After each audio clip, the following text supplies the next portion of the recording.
पहला प्रश्न, एक बार आप स्वप्न में आए।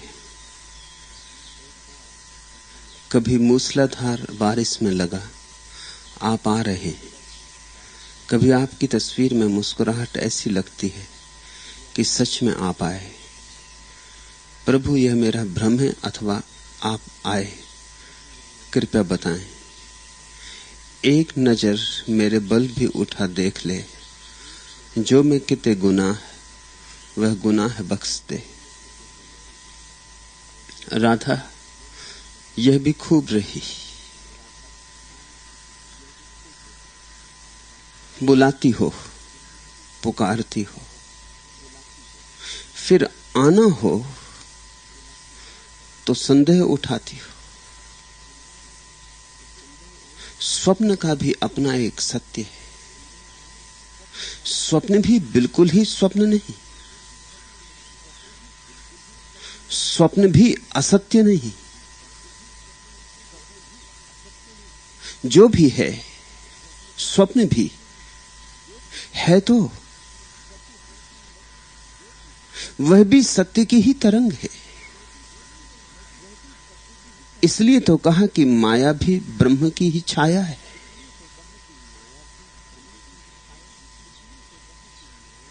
स्वप्न भी सत्य का ही रूप है, रंग है, गंध है। सत्य निराकार है, स्वप्न उसका ही आकार है। इन भेदों को छोड़ो।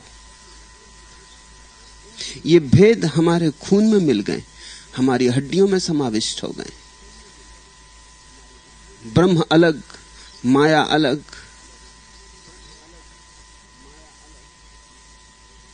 जीवन अलग, मृत्यु अलग,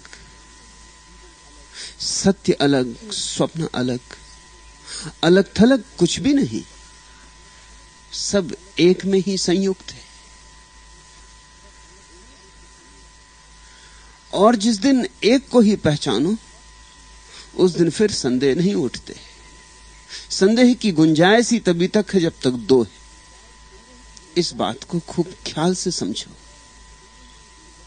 दो हैं तो संदेह उठता रहेगा कि पता नहीं क्या है।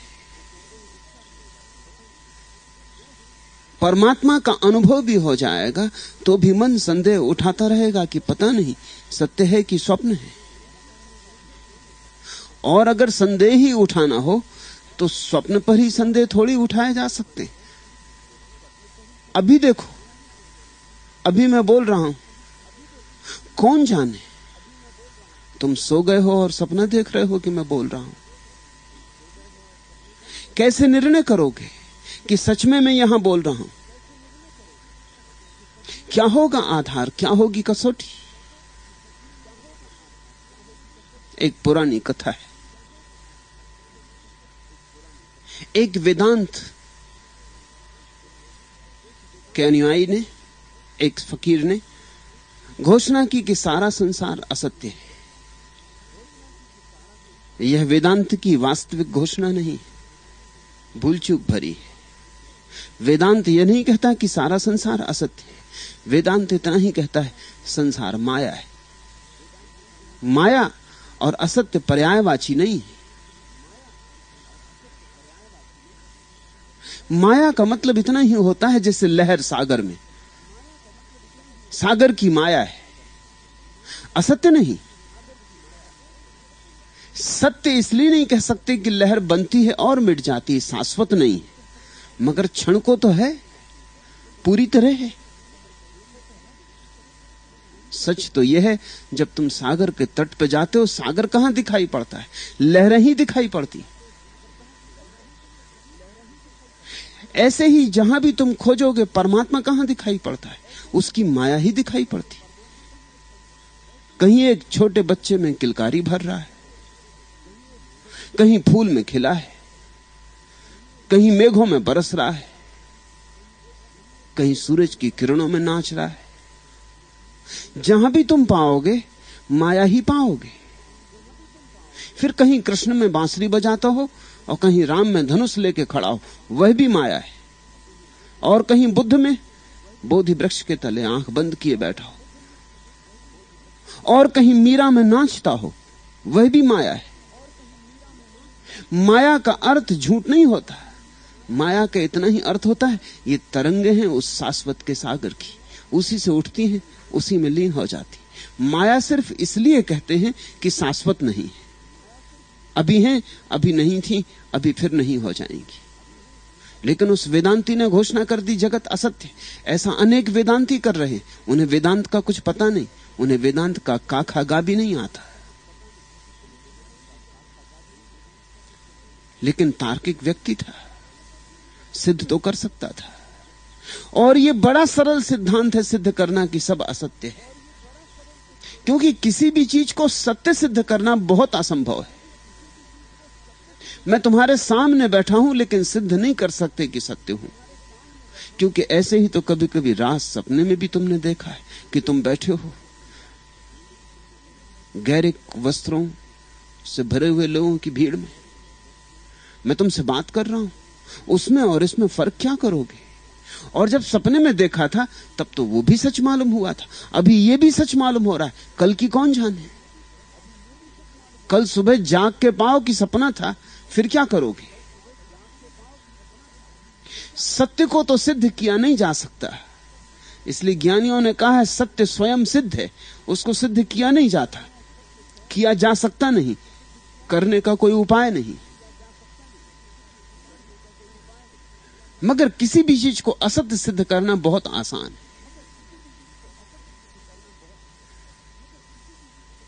निषेध आसान है, मन की सारी कला ही निषेध की है। नहीं, संदेह, शक, मन उसमें बड़ा कुशल है। हां, मन की भाषा नहीं है। श्रद्धा किसी वस्तु में स्वीकार, वह मन का मार्ग नहीं है। उस आदमी ने सिद्ध कर दिया कि सारा जगत असत्य है। राजा झक्की था गांव का, उसने कहा अच्छा ठीक है। उसके पास एक पागल हाथी था, उसने कहा छोड़ो पागल हाथी इसके पीछे, उससे प्रमाणित हो जाएगा कि जगत सत्य है कि असत्य। वेदांती थोड़ा डरा, विवाद उसने बहुत किए थे, झंडा लेकर घूम रहा था, जो मिलता था उसको हराता था, दिग्विजय पर निकला था। सिर्फ मूल ही दिग्विजय पर निकलते। ज्ञानियों को क्या पड़ी, किसकी विजय, कैसी विजय? उसी की जीत है, उसी की हार है, वही इस तरफ है, वही उस तरफ है। वेदांती थोड़ा घबराया, पैर कपे, और जब पागल हाथी देखा तो होश खो दिए। हाथी बिल्कुल पागल था। अब हाथी वेदांत इत्यादि थोड़ी मानते, तर्क इत्यादि थोड़ी मानते। तुम लाख कहो कि संसार असत्य, हाथी थोड़ी सुनेगा। हाथी ने तो उठाई सूंड, चिंगाड़ा और भागा वेदांती के पीछे। बहुत दिन से उत्सुक था किसी को पकड़ने के लिए, जंजीरों में कसा था, मौका मिलता नहीं था। बहुत दिन की वासना, बहुत दिन की आकांक्षा इकट्ठी हो गई थी, बड़े दमित भाव से भरा था।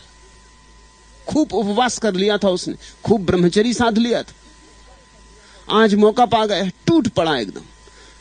वेदांती भी भागा, चिल्लाए जोर से, बचाओ मुझे, बचाओ मुझे।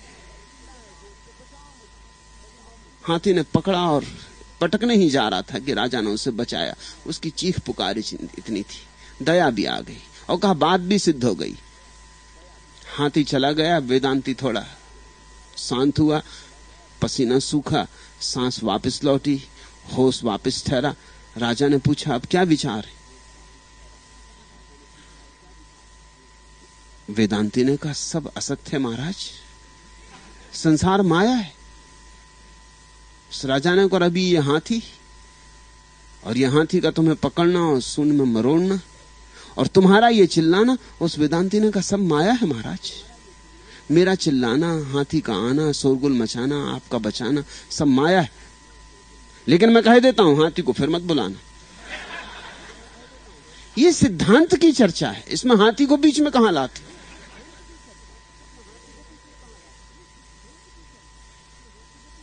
जीवन को बांटो मत, जीवन की अद्वैतता को देखो और जियो। राधा तू पूछती है एक बार आप स्वप्न में आए। आने की कोशिश तो मैंने बहुत बार की, मगर तू दरवाजा नहीं खोलती। एक तो रात, अंधेरा, अकेली, कौन दरवाजा खटखटा रहा है? दिन में लोग डरते, तो रात में तू डरे तो कुछ आश्चर्य नहीं। पुकारती बहुत है, रोती बहुत है। शायद ही कोई दिन जाता हो जिस दिन तेरे आंसू मेरे लिए न गिरते हो और तेरी पुकार मेरे लिए ना उठती हो। मगर जब आता हूं तब घबरा जाती, तब सोचने लगती कहीं शक ही तो नहीं, मन का भ्रम ही तो नहीं। मन बड़ा कुशल है हर चीज को भ्रम सिद्ध करने में। आनंद की पुलक उठती तो मन पूछता है कि कहीं भ्रम तो नहीं। और तुमने इस मन की तरकीब देखी, जब दुख आता है तो मन कभी नहीं पूछता कि मन का भ्रम तो नहीं। जब सुख आता है तब जरूर उठाता है प्रश्न। जब दुख आता है तब बिल्कुल तल्लीन हो जाता है दुख में। जब क्रोध उठता है तो संदेह नहीं उठाता, और जब करुणा आती है तो कहता ठहरो, ये दया ममता ये करुणा का भाव कहीं सिर्फ क्षण की तरंग ना हो, कुछ दे दामत बैठना, रुको जरा, सोचो विचारो। शुभ करने की घड़ी में कहता है सोचो विचारो, अशुभ की घड़ी में कहता है कि बस कर गुजरो, अभी देर करने की जरूरत नहीं।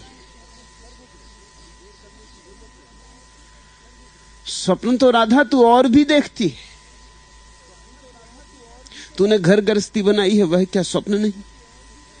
पति है, बच्चे हैं, घर द्वार है, खूब सजाया है, वह क्या स्वप्न नहीं? रोज रात कहां खो जाता है वह स्वप्न? रात जब तू स्वप्न में सो जाती तब तेरे पति होते। स्वप्नों को क्या पता कि तूने किसके साथ भांवर पाड़ ली? स्वप्नों को क्या पता कौन तेरा बेटा है? रात तो सब खो जाता है, ये दिन का विस्तार। दिन जागते हैं, रात का विस्तार खो जाता है। दिन रात को गलत कर देता, रात दिन को गलत कर देती। कौन सच है? दोनों एक से समर्थ हैं एक दूसरे को गलत करने में। इनमें सच और झूठ की फिक्र ही मत कर। वो जो तू आंख खोल के देखती दिन में, वह भी झूठ है। झूठ इस अर्थों में कि क्षणभंगुर है, माया है। इस अर्थ में नहीं कि नहीं है पूरा है। तेरा घर है, तेरे पति हैं, पर समुद्र की लहर है। और रात जो तू देखती है वह भी क्षणभंगुर है। दिन का क्षण शायद थोड़ा लंबा है, रात का क्षण शायद थोड़ा छोटा है, लेकिन लंबाइयों से सच्चाइयों का निर्णय थोड़ी होता है।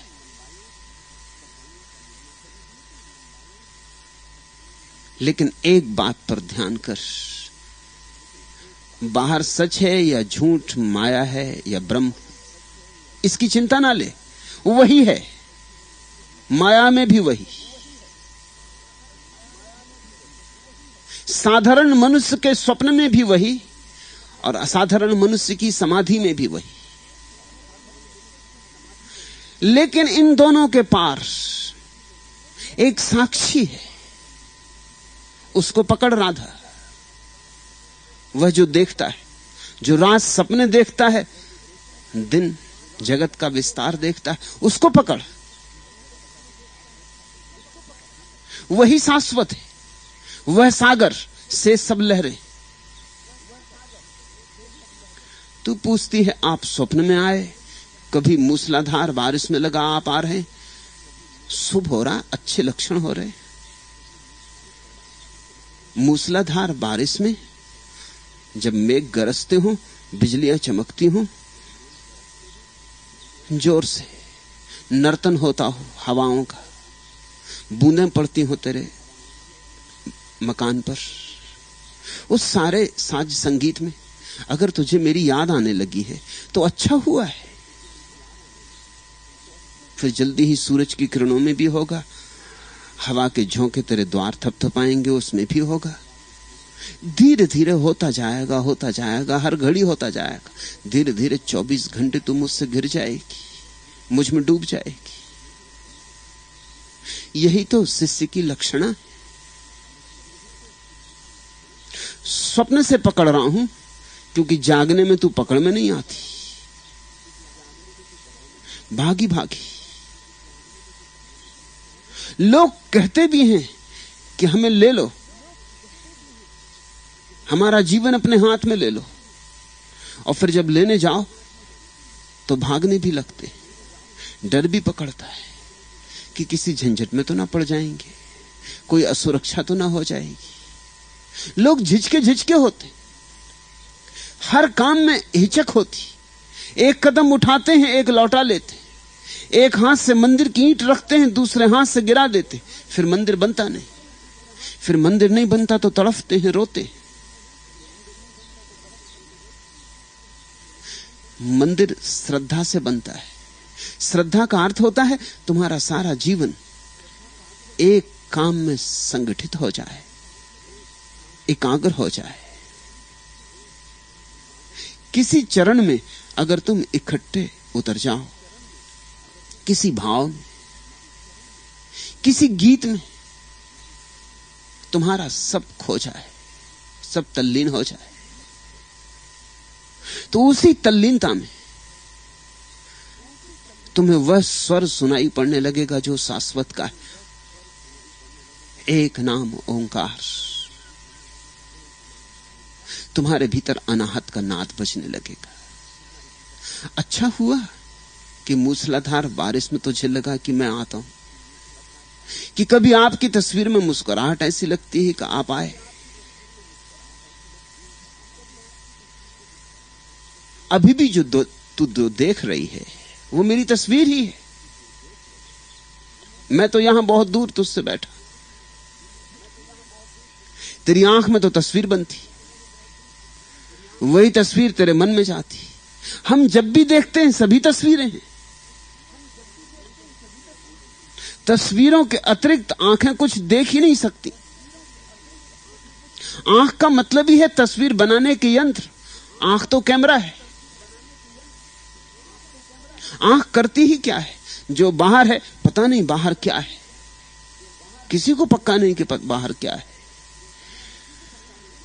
वैज्ञानिक से पूछो तो बहुत चौंकाने की बात है। ये वृक्ष तुम्हें हरे मालूम पड़ते हैं? वैज्ञानिक कहते हैं जब इन्हें देखने वाला कोई भी नहीं होता तो ये हरे नहीं होते, क्योंकि हरियाली तो वृक्ष और आंख के बीच घटी हुई घटना है। आंख ना हो तो हरियाली नहीं होती। आंख के बिना हरियाली कैसी होगी? हरियाली वृक्ष में नहीं है, हरियाली तुम्हारी आंख में। अब तुम बड़े चौंकोगे कि जब तुम इस बगीचे से सब चले जाओगे और कोई भी नहीं होगा, रात सन्नाटा होगा, सब वृक्ष रंगहीन हो जाते, न पत्ते हरे होते न फूल लाल होते। तुम पूछोगे उनका रंग क्या होता? उनका रंग होता ही नहीं, क्योंकि रंग तो आंख में होता है।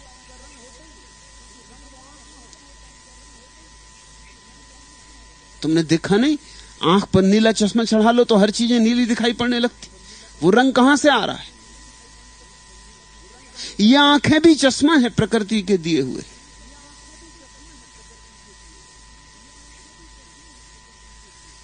वैज्ञानिक कहते हैं कि जब तुम किसी जल प्रपात पर जाते हो, घनघोर आवाज होती पहाड़ी चट्टानों में गिरती हुई सरिता की। क्या तुम सोचते जब वहां कोई सुनने वाला नहीं होता तब भी आवाज होती? तुम गलती में मत रहना। जब कोई सुनने वाला नहीं होता तो वहां आवाज होती नहीं, क्योंकि आवाज कान के माध्यम से हो सकती। नदी लाख गिरे, पहाड़ से टकराए, मगर आवाज नहीं हो सकती। आवाज कान की संवेदना है। तुम्हें कभी कभी जीवन में भी यह अनुभव होता है, ये कोई विज्ञान से ही पूछने जाने की जरूरत नहीं। बुखार के बाद भोजन में स्वाद नहीं आता। स्वाद तुम्हारी जीभ में है। जीभ रुग्ण है, स्वाद नहीं आता। भोजन वही है। स्वाद कहां होता है?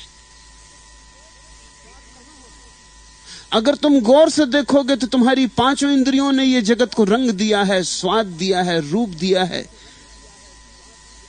तुम हट जाओ, ये जगत बिल्कुल रंगहीन, स्वादहीन, रूपहीन।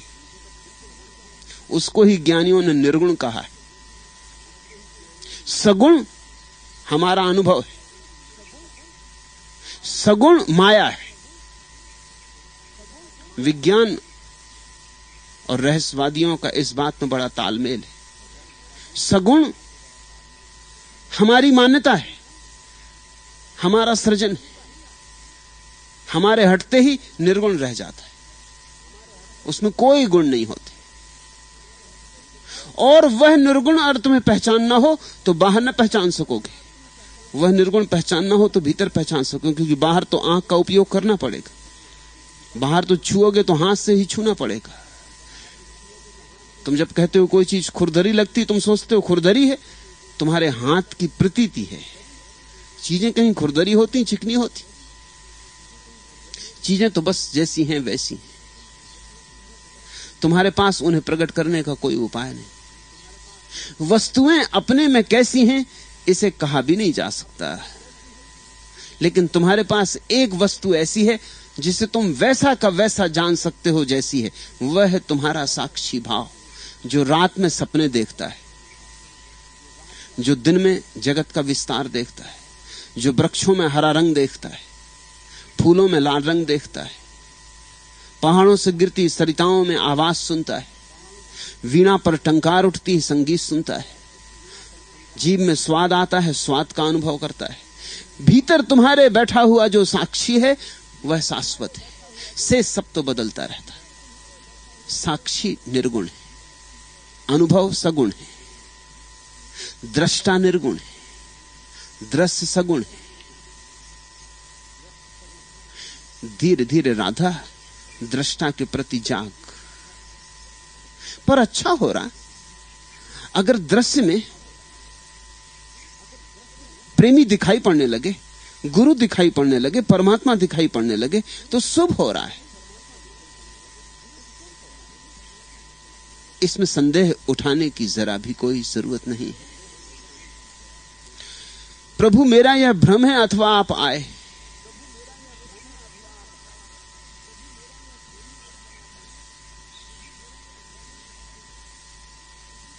यह प्रश्न हमारे मन में सदा उठ आता है, और तभी उठता है जब कोई महत्वपूर्ण घटना घट रही होती, अन्यथा नहीं उठता। पैर में कांटा गड़ता तो हम नहीं पूछते कि हे कांटे ये मेरा स्वप्न है, भ्रम है कि आप असली में आए। सिर में दर्द होता है तो हमारे मन में प्रश्न नहीं उठता कि हे सिर दर्द आप हैं कि ऐसी भ्रम हो रहा है। लेकिन भीतर प्रकाश फैल जाता है, तत्क्षण संदेह खड़ा हो जाता है ऐसा कि सिर्फ मुझे दिखाई पड़ रहा है कि सिर्फ मेरी प्रतीति है। जागो। आनंद के संबंध में यह प्रश्न उठाने की मन की आदत धीरे धीरे त्यागो, क्योंकि यह प्रश्न अवरोध बनेगा। यह प्रश्न जहां खड़ा हो जाता है वहीं अवरोध बन जाता है। इस प्रश्न को दुख की तरफ मोड़ो। मैं इस प्रश्न का यह उत्तर नहीं दे रहा हूं कि मैं आया या नहीं, ख्याल रखो। मैं यह उत्तर दे रहा हूं कि इस प्रश्न को दुख की तरफ मोड़ो। जहां जहां जीवन में दुख हो, इस प्रश्न को खड़ा कर दो और तुम इस प्रश्न की क्षमता का उपयोग कर लोगे। तब तलवार ठीक जगह पड़ी, दुख को काटना है, गिरने दो ये प्रश्न की तलवार। जहां जहां पीड़ा, जहां जहां विषाद, जहां जहां संताप, खड़ा करो इस प्रश्न कि क्या यह सच है, और तत्क्षण तुम पाओगे कि तुम दुख के बाहर होने लगे। इस प्रश्न को आनंद की घड़ी में खड़ा मत करो, अन्यथा आनंद के बाहर हो जाओगे। पहले दुख काटो। पहला कदम साधक का है दुख को काटना। फिर जब सारा दुख कट जाए और आनंद ही आनंद रह जाए, तब यह प्रश्न पूछना कि आनंद सही है, क्योंकि फिर आनंद को भी काटना है, फिर एक और कदम ऊपर उठाना है। अब दृश्य को ही काट देना है ताकि दृष्टा ही शेष रह जाए, और सिर्फ दृष्टा ही ऐसा है जो इस प्रश्न से नहीं कटता है, बाकी सब चीजें कट जाती। वही अकाट्य है, इसलिए उसको ही हमने शाश्वत सत्य कहा है। से सब सत्य की तरंगे क्षणभंगुर।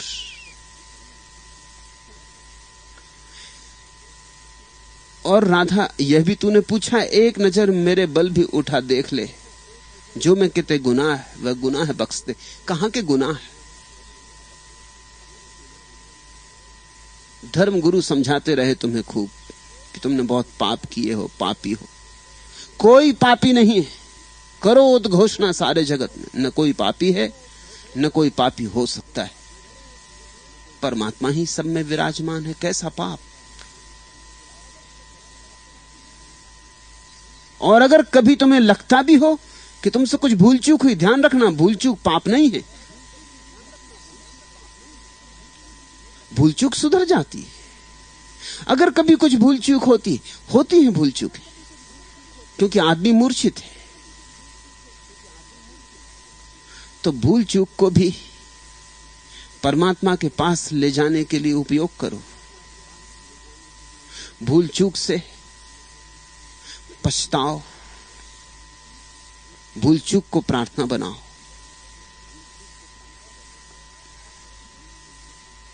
मयस्सर है किसी काफिर की शर्मीली निगाहों को, तसव्वुर में भी जो पाकीज़गी मुश्किल से आती है।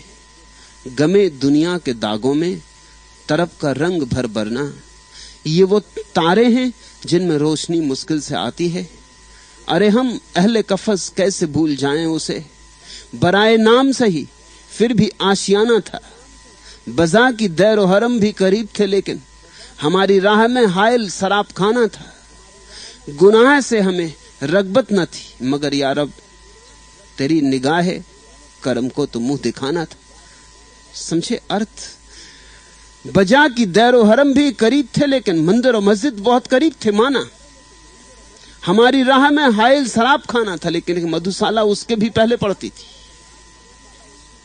सो हम मधुशाला में भटक गए। गुनाह से हमें रगबत न थी, मगर ये रब। और ये भी हम तुझे कह देते हैं परमात्मा कि हमें पाप करने से, गुनाह करने से कुछ रस नहीं था, कोई रुचि नहीं थी। गुनाह से हमें रगबत न थी, मगर ये रब तेरी निगाह करम को तो मुंह दिखाना था।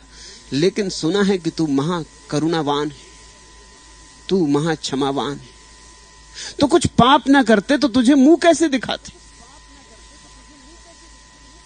तेरी निगाह करम को भी तो मुंह दिखाना था।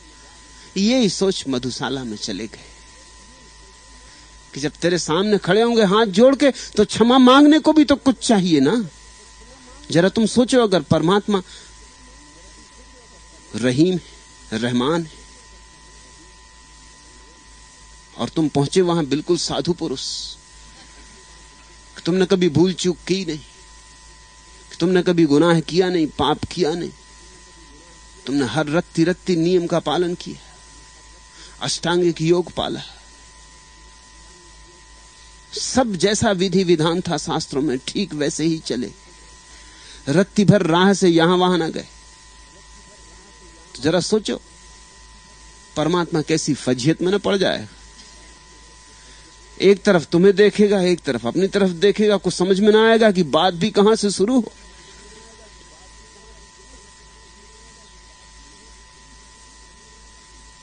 बड़ा बेढंगा लगेगा राधा। थोड़े थोड़े गुनाह झुकने का मजा देंगे, पश्चाताप का रस होगा, उसके चरणों में सिर रख सकेंगे, कहेंगे माफ कर। तेरी निगाह कर्म को तो मुंह दिखाना था। गुनाह से हमें रगबत न थी, मगर ये रब। छोटी मोटी भूलों की फिक्र ना करो, और मुझसे तो भूल के इस बात की फिक्र मत करना, क्योंकि मेरी दृष्टि में कोई भी पापी नहीं।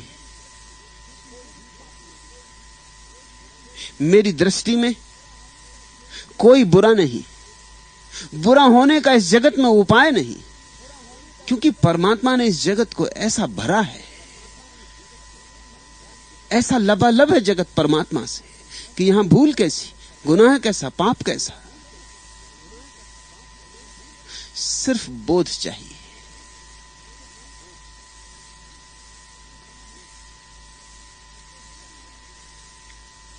मगर राधा, यह आदत छोड़। अब तो स्वप्न में भी उसको ही देखना शुरू कर। अब तो भूल में भी उसका ही हाथ। अब सभी उस पर समर्पण कर। किया है सैर गए जिंदगी में रुख जिस सिमत, तेरे ख्याल से टकरा कर रह गया हूं। अब तो जहां आंख जाए उसी के ख्याल से टकराए। अब तो जिंदगी की इस यात्रा में किया है सैर गए जिंदगी में रुख जिस सिमत, जिस तरफ मुंह उठे, जिस दिशा में, उसी से पहचान हो, उसी से मुलाकात हो। अच्छा हो रहा है कि बादलों की गड़गड़ाहट में भी तू मुझे सुनने लगी, धीरे धीरे मुझ में भी तू उसको सुनने लगेगी। यही गुरु का उपयोग है कि जोड़े अपने से, कि इस बहाने तुम उस अदृश्य से जुड़ने लगो। और ये छोटे छोटे जो प्रश्न उठाते हैं संदेह के, ये जाने दो, इनको विदा करो। कहां का वस्ल तन्हाई ने भेष बदला है, तेरे दम भर के आ जाने को हम भी क्या समझते। मन तो संदेह उठाया जाएगा, वो कहेगा जरा सी देर के लिए घटना घटी, इसमें रखा क्या है। कहां का वस्ल, कहां का मिलन। तन्हाई ने शायद वेश बदला है, शायद हमारे अकेलेपन ने ही कोई नया रंग ढंग अख्तियार कर लिया, कोई नया वेश पहन लिया है। तेरे दम भर के आ जाने को हम भी क्या समझते। लेकिन दम भर को भी सत्य की किरण उतरे, स्वप्न में भी सत्य की किरण उतरे तो भी रूपांतरित करती।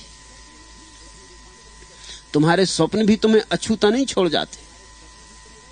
तुम जो स्वप्न देखते हो वह भी तुम्हें बदलता है। तुमने कभी ख्याल किया, एक रात अगर तुमने मधुर स्वप्न देखे, शांति और आनंद के स्वप्न देखे, समाधि के स्वप्न देखे, एक रात तुमने स्वप्न देखा बुद्ध का, महावीर का, कृष्ण का, मोहम्मद का, एक रात तुमने स्वप्न देखा कि तुम स्वयं बुद्ध हो और वृक्ष के नीचे बैठे हो समाधि में, क्या दूसरे दिन क्रोध उतना ही आसान होगा जितना पहले था? हालांकि स्वप्न ही देखा है, लेकिन दूसरे दिन एक ताजगी और होगी तुम्हारे मन पर, तुम्हारी जीवन शैली और होगी, तुम्हारे पैरों में नाच होगा, तुम्हारी आंखों में रौनक होगी। और एक रात तुमने हत्या के स्वप्न देखे और तुमने लोग मारे और काटे और तुमने खून बहाया और गर्दनें गिराई, रात भर एक दुख स्वप्न रही। क्या दूसरे दिन तुम सोचते हो इसका परिणाम नहीं होने वाला? तुम्हारा मन खिन्न नहीं होगा, चिंतित नहीं होगा, उदास नहीं होगा, रुग्ण नहीं होगा? फिर स्वप्न और दिन में भेद क्या? दोनों तो एक दूसरे को प्रभावित करते हैं। भेद छोड़ो। दिन भी एक तरह का स्वप्न है और स्वप्न भी एक तरह का जागरण है। इस भेद के छोड़ते ही तुम्हें तीसरे की याद आनी शुरू होगी कि वो कौन है जो दोनों को देखता है। दिन में आंख खोल कर देखता है, रात आंख बंद करके देखता है। वह कौन है जो सबका साक्षी है? वही परमात्मा है।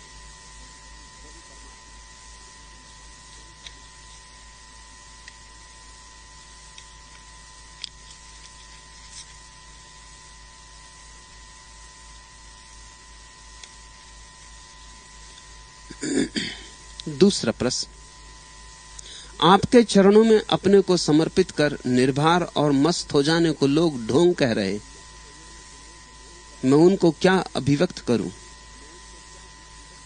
हरि वेदांत, वे ठीक ही कह रहे हैं, उन्हें कहना ही पड़ेगा। वे तुम्हारे संबंध में कुछ भी नहीं कह रहे हैं, वे सिर्फ अपनी आत्मरक्षा कर रहे हैं। अगर तुम सही हो तो वे गलत हैं, अगर तुम गलत हो तो ही वे अपने सहीपन की रक्षा कर सकते। तो उनसे नाराज मत हो जाना, उनका भाव समझो।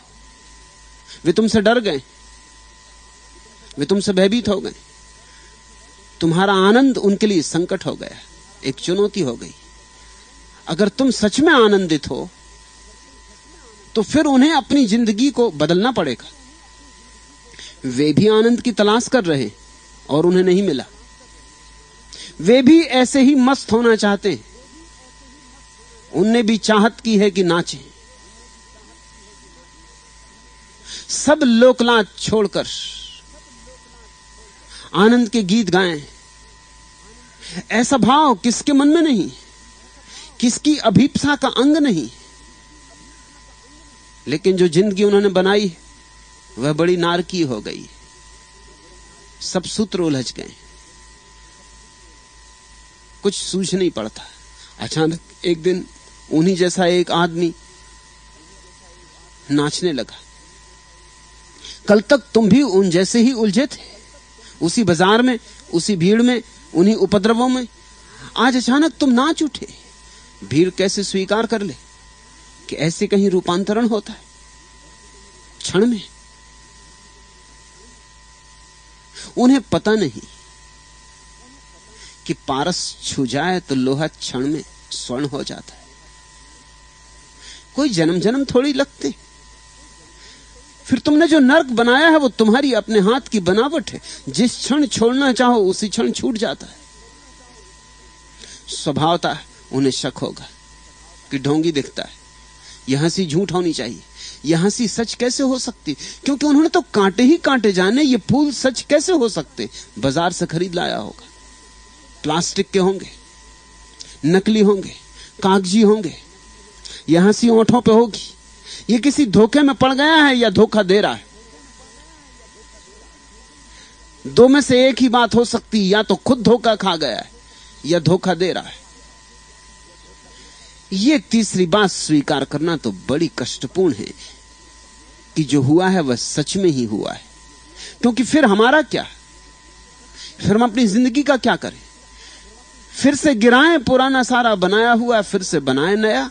इतना साहस कम लोगों में होता है। फिर से शुरू करें काखा गा से, फिर से यात्रा शुरू करें पहले पाठ से। तो ये जो 50 साल गए पानी में गए। इतना साहस बहुत थोड़े से हिम्मतवर लोगों में होता है। इसलिए जिनमें हिम्मत है वो स्वीकार करेंगे और जिनमें हिम्मत नहीं वो स्वीकार नहीं करेंगे। तुम कहते हो आपके चरणों में अपने को समर्पित कर निर्भर और मस्त हो जाने को लोग ढोंग कह रहे हैं। लोगों की मजबूरी समझो। वे बेचारे ठीक ही कह रहे हैं, वे अपनी आत्मरक्षा का उपाय कर रहे हैं। ढोंग कहकर तुम्हें वे कवच ओढ़ रहे हैं। तुम्हें जब वे कह रहे हैं कि ढोंग है, तब उन्होंने एक ढाल अपने पे कर ली। वे अपने को बचा रहे हैं कि नहीं, ये नहीं हुआ है, चिंता में मत पड़ो, तुम जैसे चलते हो चले जाओ, तुम ठीक ही चल रहे हो और भीड़ तुम्हारे साथ है। और ऐसा इक्का दुक्का आदमी या तो पागल हो गया, या सम्मोहित हो गया, या धोखा देने में लगा हुआ है। तो एक तो यह कारण, फिर दूसरा कारण, इसलिए मैं कहता हूं वे ठीक कहते, क्योंकि हजारों साल से साधुओं के नाम पर इतना धोखा दिया गया है कि लोग आनंद की बातें ही करते रहे और सोचने लगे हैं कि आनंद की बातें करने से ही आनंद हो जाता है। तुम जाके अपने साधु सन्यासियों को देखो, सच्चिदानंद की चर्चा चलती, मगर आनंद की कहीं कोई झलक नहीं। जीवन बिल्कुल रूखा सूखा रेगिस्तान मालूम होता है और फूलों की बातें होती। अक्सर ऐसा हो जाता है जो हमारे जीवन में नहीं होता, उसे हम बातचीत से पूरा कर लेते, वो परिपूरक है। बातचीत चला के हम ढांक लेते अपने को आदमी अपनी नग्नता को प्रकट नहीं करना चाहता। इसलिए एक बहुत अनूठी बात मनोविज्ञान ने खोजी है कि लोग जो बाहर से दिखलाते हैं अक्सर भीतर उससे उल्टे होते हैं। जैसे कमजोर आदमी अपने को बड़ा बहादुर दिखलाता है, उसे डर है अपनी कमजोरी का, वो भीतर कप रहा है, वो बड़ा भयभीत है, वो इतना डर रहा है कि वो ये तो कह नहीं सकता कि मैं डर रहा हूं। अगर वो यही कह दे कि मैं डर रहा हूं तो समझना हिम्मतवर आदमी, डर के जाने का क्षण आ गया। लेकिन इतनी हिम्मत भी नहीं जुटा पाता कि कह दे कि मैं डरा हुआ हूं। अपने को ढांक ढूंक के सिद्धांतों इत्यादि शास्त्रों की आड़ में वो कहता मैं और डर कभी नहीं, मैंने डर जाना ही नहीं। कल रात में एक मनोवैज्ञानिक की जीवन कथा पढ़ रहा था, उसने बड़ी प्यारी घटना लिखी। उसने लिखा बचपन से उसे एक ही चीज का सबसे बड़ा भय रहा कि किसी को यह पता ना चल जाए कि मेरे भीतर भय है। दुनिया में भय से लोग जितने डरते हैं उतना किसी और चीज से नहीं डरते, क्योंकि कायर नामर्द लोग कहेंगे अरे नपुंसक, कुछ भी नहीं, किसी काम के नहीं।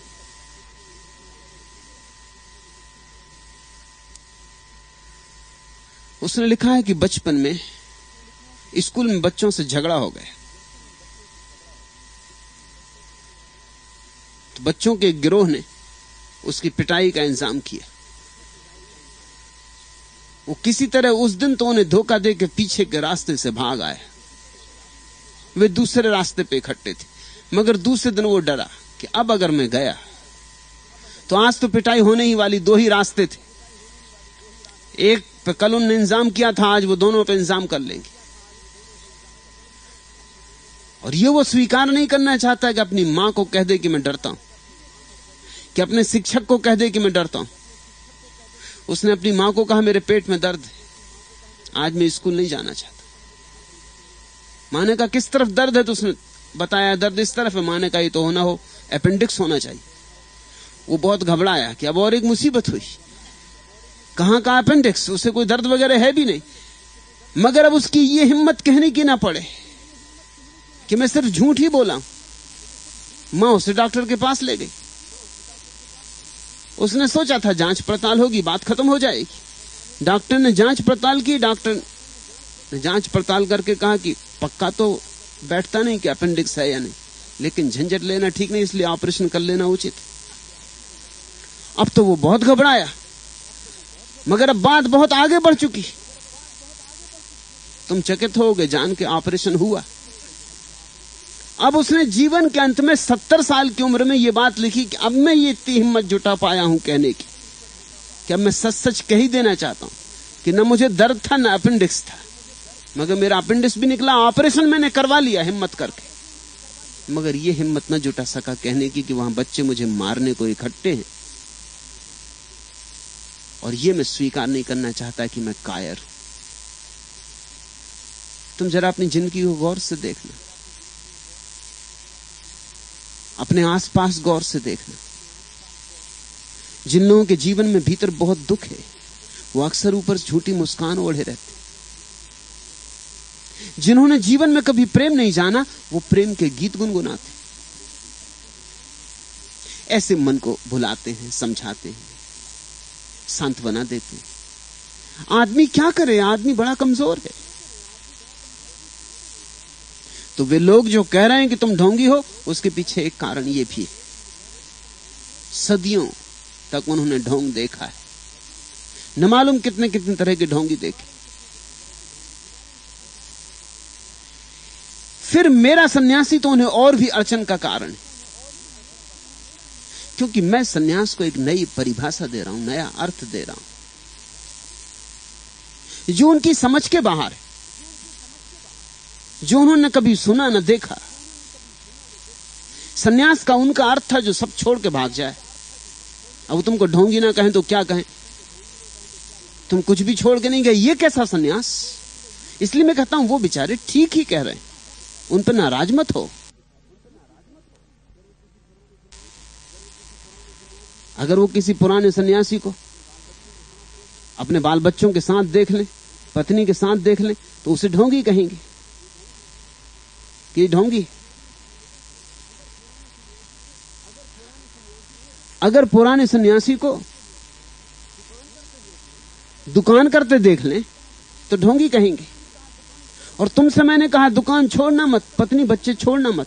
असल में मैंने तुमसे ढोंग का उपाय ही छीन लिया, मगर उनकी समझ में तब आएगा। मैंने तुमसे ढोंग का उपाय ही छीन लिया, जड़ी काट दी। ढोंग का उपाय ही कहां बचा? मेरे सन्यासी के लिए ढोंग का उपाय ही नहीं। तुम ढोंग करोगे क्या? जितनी चीजें ढोंग से की जाती थी वो तो मैंने तुम्हें करने की आज्ञा दी।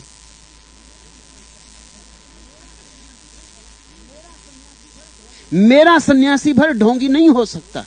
मेरा सन्यासी तो ढोंगी तब होगा जब वो छोड़ छाड़ के भाग जाए और किसी जंगल में बैठ जाए आंख बंद करके, तब तुम कहना कि ये ढोंगी।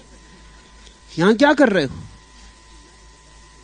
क्योंकि मैंने तो कहा संसार में परमात्मा के दर्शन करने, जीवन के छोटे छोटे कामों में उसकी उपासना को खोजना है, क्षुद्र में विराट की तलाश करनी है, सामान्य में असामान्य को खोदना है, रूप में अरूप को पाना है। तो मैंने तो तुमसे छोड़ने को कहा नहीं, इसलिए उनका कहना बिल्कुल ठीक है। आखिर उनके पास भाषा पुरानी है, मेरी भाषा तो बनते बनते बनेगी। उनके पास मैं जो कह रहा हूं उसे समझने का कोई उपाय नहीं है। मैंने उन्हें सिर्फ भौचक्का कर दिया है। वो एकदम बेबूस से खड़े रह गए। उनकी समझ में नहीं पड़ रहा है कि क्या हो रहा है। मेरे पास आ जाते, कभी पुराने ढप के एक सन्यासी आए कुछ दिनों पहले, कहा ये कैसा सन्यास है?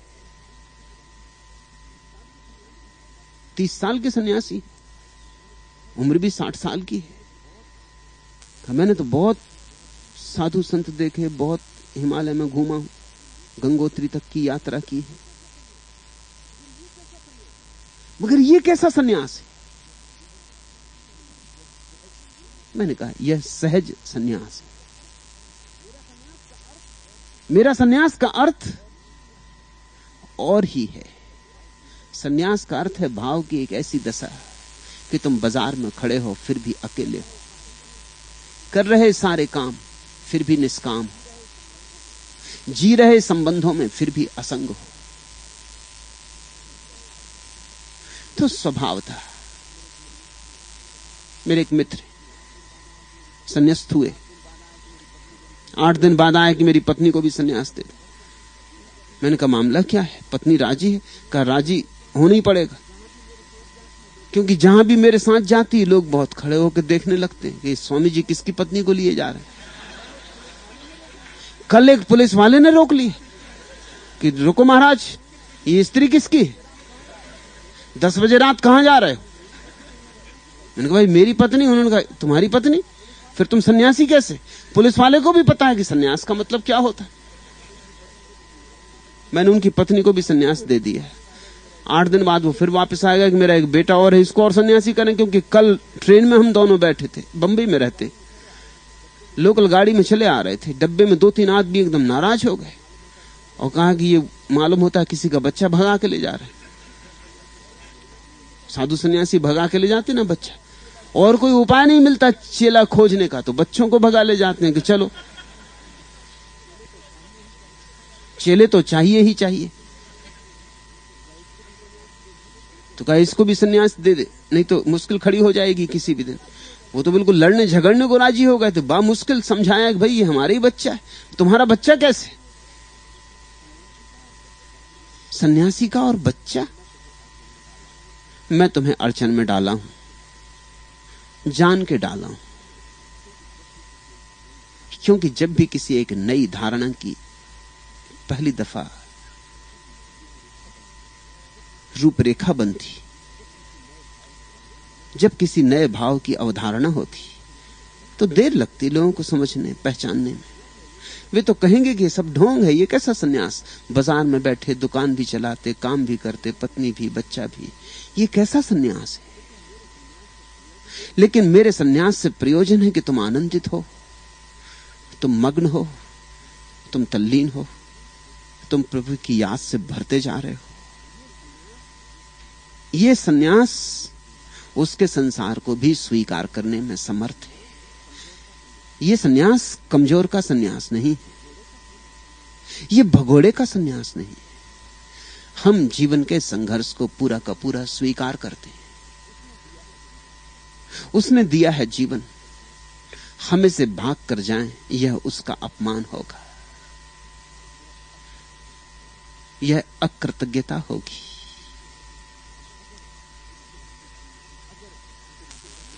अगर उसके प्रति सम्मान है तो उसने जो दिया है उसके प्रति भी सम्मान होना चाहिए।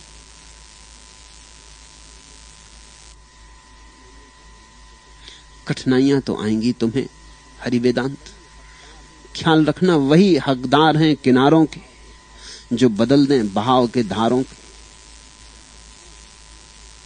बहाव, धार, इनको बदलना है। वही हकदार हैं किनारों के जो बदल दें बहाव धारों के। संघर्ष करना होगा, यही तुम्हारी साधना है। और छिपाने से भी कुछ होगा नहीं। बच बच के भी मत चलना, परिस्थितियों से बचाव भी मत करना, उससे भी कुछ ना होगा। निगाहें ताड़ लेती हैं मोहब्बत की अदाओं को, छुपाने से जमाने भर में शोहरत और होती। छुपाना भी मत, तुम जैसे हो वैसे प्रकट करना। सन्यास को जियो, इस सन्यास को जियो, इसकी पूरी भाव भंगिमाओं में और परमानंद में।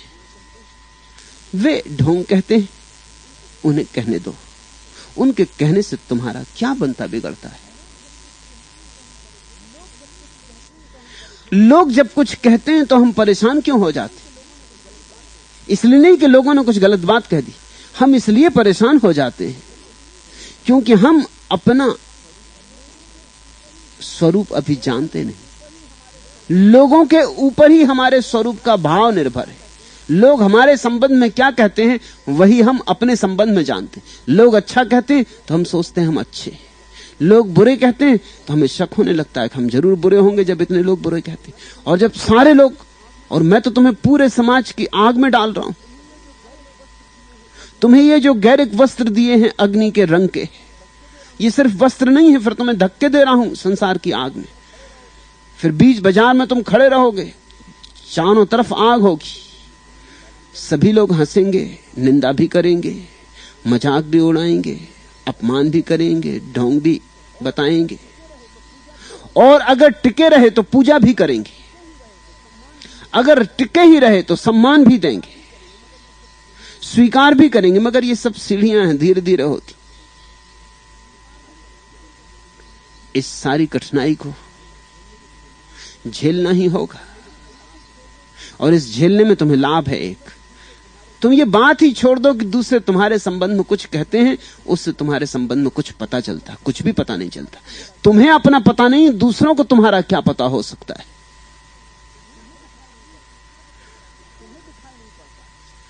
तुम्हें दिखाई नहीं पड़ता तुम कौन हो, दूसरे कैसे जानेंगे? आदमी सबसे पहले अपने को जाने, और जो अपने को जान लेता है वो फिर दूसरे पर निर्भर नहीं रहता। फिर दूसरे अच्छा कहें बुरा कहें सब बराबर हो जाता है। उसके भीतर एक समतौल पैदा हो जाता है, एक सम्यक्त्व पैदा हो जाता है।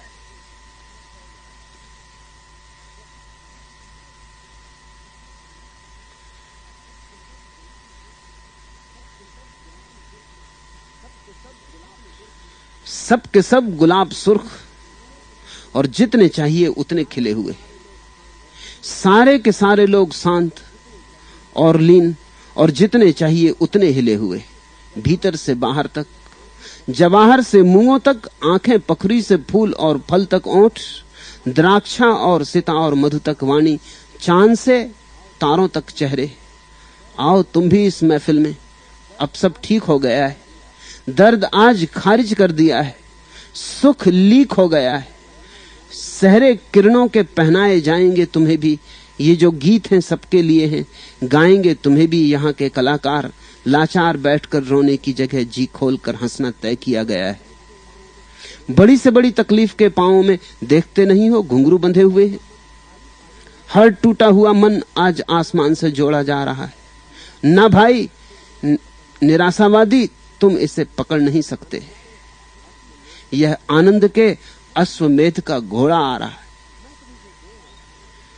मैं तुम्हें जो दे रहा हूं यह एक अपूर्व भेंट है। इसे लोग पहचान ना सकेंगे। उनकी अंधी आंखें सूरज की इन किरणों को कैसे पहचानेंगी? उनके रोते मन, ना भाई निराशावादी, तुम इसे पकड़ नहीं सकते। यह आनंद के अश्वमेध का घोड़ा आ रहा है। वे इस घोड़े को न देख सकेंगे। यह आनंद का अश्वमेध हो रहा है। आनंद ही परमात्मा है, नृत्य ही प्रार्थना है, गीत और गीतों की गुंजार ही उपासना है। नहीं कोई व्रत, नहीं कोई उपवास, नहीं कोई योग, तप, जप। आनंद की सुगंध तुम्हारे जीवन से उठे, उसी से तुम परमात्मा से जुड़ जाओगे। लोग तो कहेंगे, लोग तो बहुत बातें कहेंगे, सुन लेना। उनसे विवाद में भी पड़ने की कोई जरूरत नहीं। तुम पूछते हो मैं उनको क्या अभिव्यक्त करूं। विवाद में पड़ने की जरूरत नहीं है। विवाद में समय व्यर्थ खराब मत करना। जब लोग कहें ढोंग है, तब और भी मस्त होकर नाचना। जब लोग कहें ढोंग है, तब और भी हंसना। प्रेम से, प्रीति से, करुणा से, नाराज मत होना। और ये बातें समझाने की नहीं है, तुम समझा भी ना सकोगे। कौन समझा पाया है आनंद को कभी किसी दूसरे को? हां, तुम्हारा आनंद प्रकट हो, शायद देखने वाले देख लें, पहचानने वाले पहचान जाएं। तुम तो अपनी जियो, अपनी धुन में। तुम और सारी चिंताएं छोड़ दो। तुम समझाने बुझाने का उपक्रम भी छोड़ दो। तुम्हारी मस्ती ही प्रमाण होगी। तुम ही प्रमाण बन सकते हो कि कुछ हुआ है, जिसके लिए दूसरे भी लालायत होने लगेंगे। मगर यह विवाद और तर्क और विचार का काम नहीं। तुम्हारा अस्तित्वगत, तुम्हारी अभिव्यक्ति तुम्हारे पूरे प्राणपण की हो। आखिर लोग कब तक देखेंगे कि ढोंग है? जब देखेंगे तुम्हारी हंसी बढ़ती ही जाती, जब देखेंगे तुम्हारे गीत गहराते ही जाते, जब देखेंगे तुम्हारा नाच नए नए रंग, नए नए रूप लेने लगा, और जब देखेंगे सच में ही तुमने एक और ही जीवन की शैली पकड़ ली। तुम अब नरक निर्मित नहीं करते अपने आसपास, तुम्हारे पास स्वर्ग के फूल खिलने लगे। बस वही होगा प्रमाण। और चिंता में तुम पड़ो मत। समझाने का गोरख धंधा तुम मुझ पे छोड़ दो।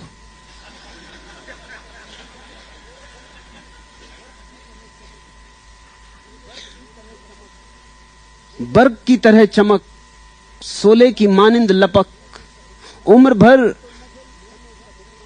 यूं तो न जल समय सबिस्ता होकर, मौज की तरह से बाबस्ते साहिल न रहे, हुस्न के बहर से उठ इश्क का तूफान होकर, फूल की तरह से खिल शौक के गुलजारों में, फैल जा निकहते गुले रंग बहारा होकर। बर्ग की तरह चमक, जैसे आकाश में बिजली चमके, ऐसे चमकने दो तुम्हारे आनंद को। बर्ग की तरह चमक, सोले की मानिंद लपक, और जैसे लपटे उठे, सोला लपटे, इस भांति तुम्हारी मस्ती को प्रकट होने दो। हुस्न के बहर से उठ, सौंदर्य के सागर में लहरें उठने दो। हुस्न के बहर से उठ, इसका तूफान होकर, और प्रेम के एक तूफान बनो, एक अंधड़ बनो, आंधी कि बहा ले जाओ धूल धमास लोगों की। तर्क में मत पड़ना, प्रेम में पड़ो। जो कहे ढोंगी हो, गले लगा लो। ऐसा गले लगाओ कि उसे कभी किसी ने गले न लगाया हो, कि वो भी याद करे। कि रात हाथ छाती की हड्डियां दुखे, कि रात सपने में भी डरे कि फिर ये आदमी ना मिल जाए,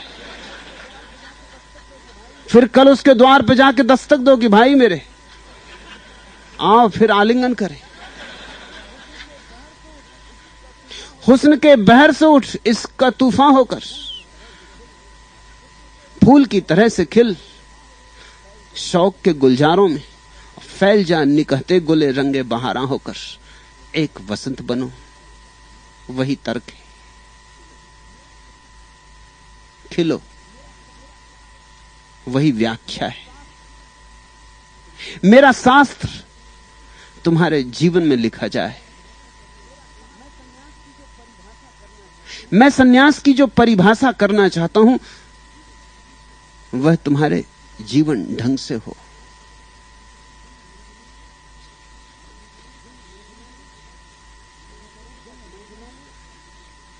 जिन मंजिलों में राहबरों का गुजर नहीं, ले आई है वहां भी मेरी गुम रही मुझे। आज तक वह नजर नहीं भूली, तुमने देखा था एक बार हमें। अपने आंसुओं को पी रहे हैं मगर लोग कहते हैं बादा ख्वार हमें। लोग तो तुम्हें कहेंगे कि तुम पागल हो, कि क्या पी लिए, कोई शराब पी लिए हो। उन्हें क्या पता कि तुमने क्या पिया है, उन्हें क्या पता किस मधुशाला में तुम सम्मिलित हो गए हो। आज तक वह नजर नहीं भूली, तुमने देखा था एक बार हमें। अपने आंसुओं को पी रहे हैं मगर लोग कहते हैं बादा ख्वार हमें। जिसने गुरु की आंख में झांक लिया वो सदा के लिए मस्त हुआ। जिसने उसकी आंख से पी लिया थोड़ा सा रस, जिसने थोड़ी डुबकी ली, जो उसकी जीवन धारा का अंग बना, लोग तो उसे शराबी कहेंगे। मैं तो है मैं, खुलूस से साकी अगर मिले, हम मैं कसों को जहर भी आबे हयात है। हम तीरा वक्त के नूर के पैगंबर भी हैं, इरशाद हम पे खत्म यह तारीख रात है। मैं तो मैं है, शराब की तो बात ही छोड़ो। मैं तो है मैं, खुलूस से साकी अगर मिले, अगर प्रेम से कोई जहर भी दे, हम मैं कसों को जहर भी आबे हयात है, तो फिर जहर भी अमृत है। प्रेम से कोई पीना जान ले तो जहर अमृत हो जाता है। प्रेम छू दे जहर को तो अमृत बना देता है। असली बात प्रेम की है। हम तीरा वक्त के नूर के पैगंबर भी हैं। मेरे सन्यासियों, तुम प्रकाश के एक नए प्रकाश के अग्रदूत हो, नए संदेश वाहक हो, एक नए धर्म की नई किरण हो। हम तीर वक्त के नूर के पैगंबर भी हैं, इरशाद हम पे खत्म यह तारीख रात है। और चाहता हूं कि आदमी जिस अंधेरी रात में अब तक जिया है वो तुम पर समाप्त हो जाए। तुम्हारे बाद एक सुबह हो, एक सुबह जिसमें जीवन सब रंगों में अंगीकार होगा। एक धर्म जो परलोक का नहीं होगा, इस लोक का होगा, और इस लोक में ही परलोक को उतार लाएगा। बहुत समय हो गया कि लोग स्वर्ग को परलोक में खोजते रहे और नहीं मिला, अब उसे यहीं बनाना है। बहुत समय हो गया कि लोग मृत्यु के बाद सच्चिदानंद में जिएंगे इसकी आशाएं बांधते रहे। अब यहीं जीना, अभी जीना, इसी क्षण। मृत्यु के बाद क्यों, मृत्यु के पहले। इस तरह जीना है सच्चिदानंद में कि फिर मृत्यु हो ही नहीं। लोग तो बहुत कुछ कहेंगे, तुम उनकी चिंता ना लेना।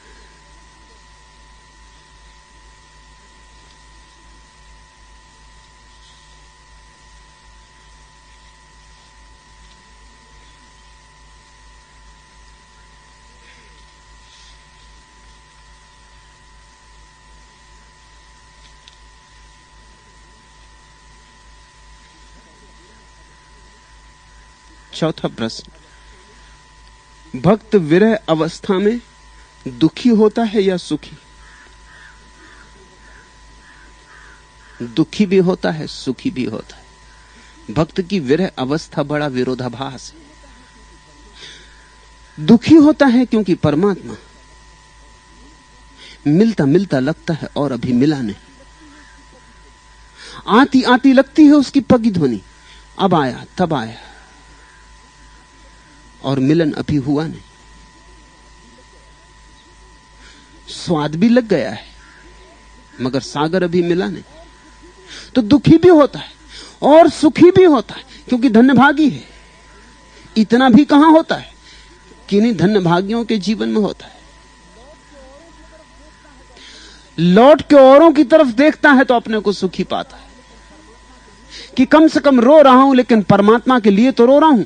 उनसे तो धन्यभागी हूं जो रुपए पैसे के लिए रो रहे हैं, पद प्रतिष्ठा के लिए रो रहे हैं, कैसे दिल्ली पहुंच जाएं इसके लिए रो रहे हैं। उनसे तो बेहतर हूं, उनसे तो धन्यभागी हूं। इस संसार के कष्ट उसे अब कष्ट मालूम नहीं होते और न इस संसार की प्रतिष्ठा उसे प्रतिष्ठा मालूम होती। इस संसार की झंझट तो गई, ये दुख स्वप्न तो समाप्त हुआ। इससे बड़ा सुखी है, बड़े चैन में। ये उपद्रव, ये आपाधापी, ये भागदौड़, ये चित्त का प्रतिपल विक्षिप्त बने रहना, यह पालूं वह पालूं, यह सब गया। ये भीड़भाड़ विदा हो गई, अब सन्नाटा है। अब हजार दिशाओं में एक साथ दौड़ नहीं रहा है, अब खंड खंड नहीं है, अखंड हुआ है। ऐसे पीछे लौट के देखता है तो बड़ा सुखी। अगर हम संसारियों से तौलें तो भक्त महासुखी, लेकिन अगर हम सिद्धों से तौलें तो निश्चित ही बहुत दुख में, बड़ा विरह। जैसे जैसे संसार समाप्त हुआ है और भीतर शून्य इकट्ठा हुआ है, वैसे वैसे पूर्ण की अभिप्सा भी गहरी हो गई। अब तो रात दिन वीणा पर एक ही स्वर उठ रहा है, मिलो मिलो। पी कहां, बस एक ही पुकार है। तो तुम्हारा प्रश्न कि भक्त विरह अवस्था में दुखी होता है या सुखी? दोनों होता है, और एक और अर्थ में भी दोनों होता है। परमात्मा मिल नहीं रहा है, इससे दुखी होता है, और मिलता लग रहा है, इससे भी सुखी होता है। दूर से ध्वनि सुनाई पड़ने लगी, थोड़ी थोड़ी बूंदाबांदी होने लगी। मूसलाधार बारिश न हुई हो अभी, लेकिन बूंदाबांदी होने लगी। आकाश में मेघ गिरने लगे, आषाढ़ आ गया। वसंत शायद पूरा ना भी आया हो, लेकिन इक्के दुक्के फूल खिलने लगे। लेकिन जब पहला फूल खिलता है तो भी वसंत का आगमन हो गया, इसकी खबर तो हो जाती है। और ध्यान रखना, जितना मिलता है उतने ही पाने की आकांक्षा जगती, इससे दुखी भी। सुखी धन्यभागी कि जितना मिला उतनी भी पात्रता नहीं थी, उतना भी पुण्य नहीं था। किया क्या था, अर्जन क्या किया था, इसलिए सुखी बहुत और दुखी भी बहुत। क्योंकि प्यास और लपकती है, प्यास और बढ़ती है, अतृप्ति और सघन होती। अब जरा सी भी दूरी बर्दाश्त नहीं होती। अब रंच मात्र का फासला सहा नहीं जाता। अब तो ज्योति से ज्योति मिले, अब तो एक होना हो जाए, अब तो ऐसा आलिंगन हो कि फिर कभी छूटना ना हो, अब तो ऐसा जोड़ बने जो फिर कभी टूटे नहीं। इससे दुखी भी।